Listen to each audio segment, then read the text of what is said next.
pada kesempatan ini saya ditugaskan untuk menyampaikan materi mengenai bipolar. Bipolar sendiri adalah gangguan mood yang ditandai dengan perubahan ekstrim pada suasana hati, energi, dan aktivitas.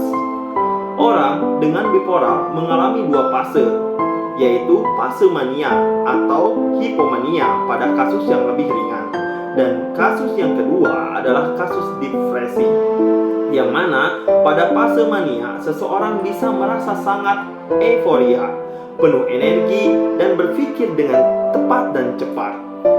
Sementara pada fase depresi, perasaan yang sangat sedih, kehilangan energi dan semangat, dan kehilangan minat pada aktivitas sehari-hari yang biasa seseorang itu lakukan.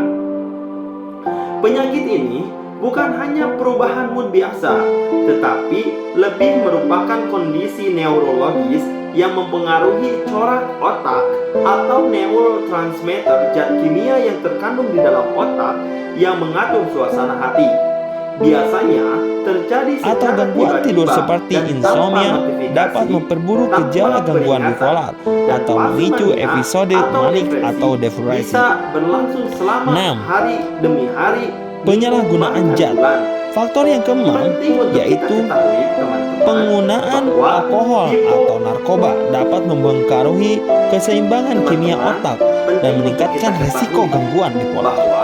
Faktor yang ketujuh yaitu faktor psikososial. Pengalaman masa kecil yang penuh tekanan seperti kekerasan fisik atau emosional dapat berperan dalam perkembangan gangguan bipolar atau gejala individu. Meskipun faktor-faktor ini dapat meningkatkan resiko, tidak semua orang yang terpapar faktor-faktor ini akan berkembangkan gangguan bipolar. Penyakit ini juga dipengaruhi oleh kombinasi berbagai elemen, termasuk faktor biologis, psikologis, dan sosial. Yang mengalami bipolar, tetapi mereka bisa hidup dengan produktif dan seimbang. Hal ini dikarenakan bantuan dari para medis psikologi atau obat pengobatan. Berikut akan saya sampaikan faktor-faktor yang dapat mempengaruhi seseorang mengidap penyakit bipolar dan 4 teori yang berhubungan dengan bipolar ini sendiri. Let's go. Faktor yang dapat mempengaruhi seseorang dapat menderita penyakit bipolar itu dikarenakan 1. Karena faktor genetik. Faktor genetik atau keturunan adalah satu faktor resiko utama jika seseorang memiliki anggota keluarga yang menderita gangguan bipolar. Mereka memiliki kemungkinan yang lebih tinggi untuk mengalaminya. Faktor yang kedua yaitu ketidakseimbangan kimia otak. Perubahan atau ketidakseimbangan dalam neurotransmitter atau zat kimia otak seperti dopamin, serotonin, dan norepinefrin dapat berperan dalam munculnya gangguan bipolar. Yang ketiga yaitu faktor lingkungan.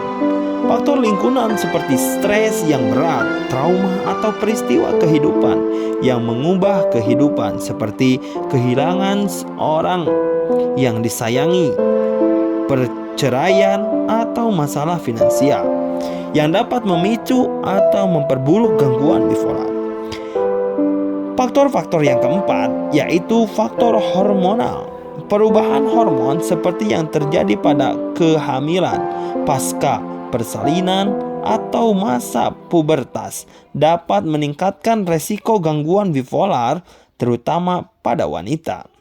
Faktor yang kelima yaitu gangguan tidur.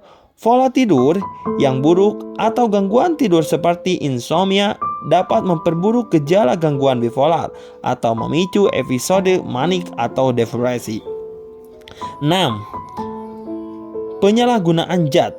Faktor yang keenam yaitu penggunaan alkohol atau narkoba dapat mempengaruhi keseimbangan kimia otak dan meningkatkan risiko gangguan bipolar. Faktor yang ketujuh yaitu faktor psikososial.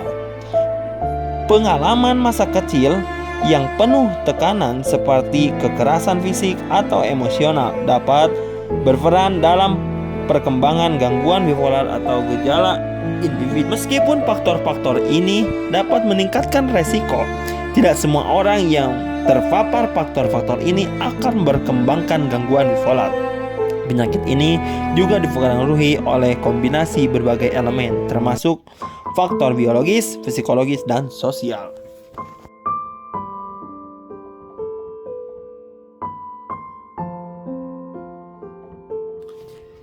Analisis perbandingan 4 teori yang dapat digunakan untuk menjelaskan munculnya bipolar, beserta kekuatan dan kelemahannya dari teori-teori tersebut. Yang pertama, teori biologis. Teori ini berfokus pada faktor-faktor biologis seperti ketidakseimbangan neurotransmitter, kelainan struktur otak, dan faktor genetik. Gangguan bipolar dipandang sebagai hasil dari perubahan kimia dalam otak atau warisan genetik yang memiliki kekuatan, yaitu didukung oleh bukti ilmiah termasuk studi genetik dan neuro. Teori biologi ini memiliki kekuatan, yaitu yang pertama didukung oleh bukti ilmiah termasuk studi genetik dan neuroimaging yang menunjukkan hubungan antara faktor biologis dan gangguan bipolar, dapat menjelaskan dasar neurologis yang konsisten bagi individu yang menderita gangguan bipolar seperti ini. Yang kedua, teori biologi pun memiliki kelemahan. Satu, kurangnya pemahaman menyeluruh mengenai mekanisme pasti yang menyebabkan gangguan bipolar. Yang kedua, tidak dapat sepenuhnya menjelaskan variabilitas dalam gejala dan pengaruh lingkungan dalam perkembangan gangguan ini. Teori yang kedua yaitu teori psikologis atau psikoanalitik yang menjelaskan, menurut teori psikoanalitik, gangguan bipolar disebabkan oleh konflik emosional yang mendalam, ketegangan psikologis yang tidak terselesaikan, atau masalah-masalah kecil yang tidak tuntas seperti perasaan tidak aman atau penolakan dari orang tua. Teori ini memiliki kekuatan dan kelebihan. Di antara kekuatannya, satu, memiliki dasar yang kuat dalam pemahaman tentang faktor-faktor psikologis dan trauma masa kecil yang dapat memberikan wawasan mengenai latar belakang emosional penderita. Kekuatan yang kedua, menekankan pentingnya pemrosesan emosi dan dinamika keluarga dalam memahami gangguan. Teori ini pun memiliki kelemahan, yaitu satu, kurangnya bukti empiris yang mendukung hubungan langsung antara konflik psikologis dan munculnya gangguan bipolar. Kelemahan yang kedua, menekankan berlebihan pada faktor internal dan kurang memperhitungkan aspek biologis atau lingkungan. Adapun teori bipolar yang ketiga yaitu teori sosial kultural yang menjelaskan bahwa teori ini menekankan faktor sosial dan budaya seperti tekanan emosional, stres lingkungan, atau norma budaya dapat berkontribusi pada munculnya gangguan bipolar. Perubahan sosial atau faktor eksternal seperti kehilangan pekerjaan, trauma sosial, atau konflik sosial yang dapat memicu atau memperburuk gangguan ini. Teori ini juga memiliki kekurangan atau kekuatan. Kekuatan dari teori ini, satu, memperhitungkan faktor eksternal dan lingkungan yang dapat memperburuk kondisi kesehatan mental. Kekuatan yang kedua, menyadari pentingnya dukungan sosial dan dampak budaya dalam perkembangan dan penanganan gangguan. Teori ini pun memiliki kelemahan.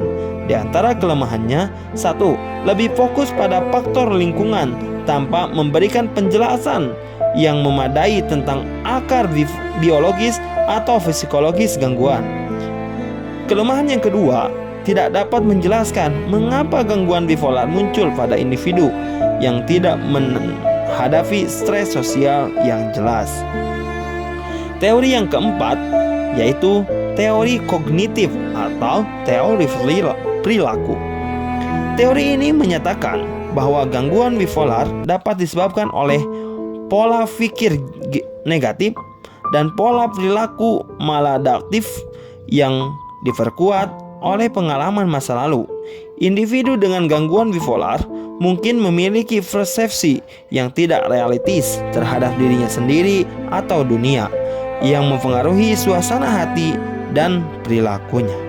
Teori ini pun memiliki kekuatan dan kelemahan. Di antara kekuatannya adalah 1. Fokus pada pengendalian diri, pemikiran negatif, dan pengaruh pola perilaku yang dapat memodifikasi melalui terapi perilaku atau kognitif.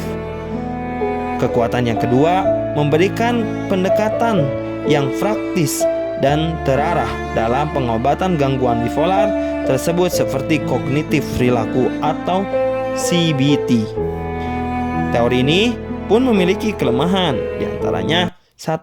Cenderung mengabaikan faktor biologis atau neurologis yang mungkin berperan dalam gangguan bipolar. Tidak selalu efektif dalam mengatasi gejala-gejala yang dapat sampai parah atau akut pada individu dengan gangguan bipolar berat. Dari 4 teori tersebut, akan saya ambil tarik kesimpulan. Keempat teori ini memiliki kekuatan dan kelemahan masing-masing. Teori biologis memberikan dasar ilmiah yang kuat, tetapi mungkin kurang memperhatikan faktor lingkungan dan psikologis. Teori psikoanalitik menawarkan wawasan tentang akan emosional gangguan, terapi kurang didukung oleh bukti empiris. Teori psikoanalitik menawarkan wawasan tentang akar emosional gangguan, tetapi kurang didukung oleh bukti empiris.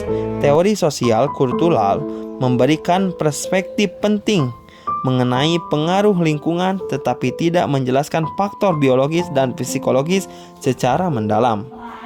Sedangkan teori kognitif perilaku memberikan pendekatan praktis dalam penanganan gangguan meskipun sering mengabaikan dimensi biologis.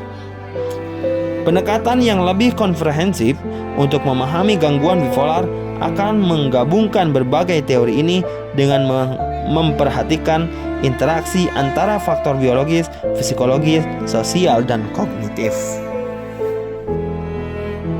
Begitulah faktor-faktor dan 4 teori yang menjelaskan mengenai bipolar. Tentu setiap orang tidak menginginkan suasana hati yang tidak baik-baik saja. Suasana hati yang dapat mempengaruhi aktivitas kita, suasana hati yang dapat membuat mood kita menurun. Hal itu dapat kita lakukan dengan menjaga pola pikir kita, dengan menjaga tidur kita, dengan menjaga kehidupan yang kita lalui. Hal ini akan berpengaruh terhadap kebahagiaan hati kita dan produktivitas apa yang telah kita lakukan. Maka ilmu mengenai abnormal ini penting untuk dipelajari agar kita dapat menjaga suasana hati kita agar terus bahagia dan dapat mengerjakan aktivitas kita dengan bahagia dan produktif. Demikian yang bisa saya sampaikan. Terima kasih kami ucapkan kepada Universitas Insan Cita yang telah memberikan ilmu-ilmu, yang telah memberikan fasilitas kepada kami untuk dapat belajar, dan kami pun sampaikan kepada dosen-dosen kami yang telah mengampu mata kuliah ini kepada kami. Terima kasih. Wassalamualaikum warahmatullahi wabarakatuh.